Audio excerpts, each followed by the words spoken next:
তো বন্ধুরা, আমি একটা ভিডিওতে বলেছিলাম যে ড্রিম ফৌজি একাডেমিটা কোনো একাডেমি নয়, এর কোনো লাইসেন্স নেই, নিজস্ব কোনো ট্রেনিং সেন্টার নেই, নিজস্ব কোনো মাঠ নেই। এখানে একটা ভাই কমেন্ট করেছে, বারুইপুরে ভিডিও মাঠে প্র্যাকটিস করানো হয়, অ্যাডমিশন ফি 6 থেকে 10,000 টাকা, প্রতি মাসে 4,000, গরিবের কোনো জায়গা নেই।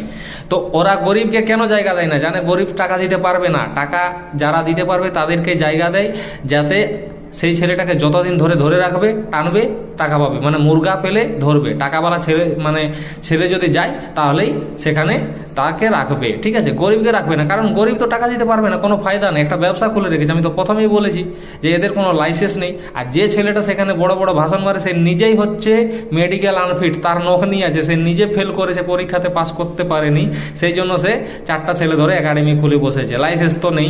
আর যারা ছুটিতে আসে তাদেরকে দিয়ে ভিডিও বানানো করায়, ঠিক আছে? গ্রামের ছেলে বলে বানিয়েও দেয়, এরকমও কিছু ভালো লোক আছে, ঠিক আছে? তো এই সব একাডেমিতে গিয়ে মানে কি বলতো, কি নিজের টাকা সর্বনাশ করা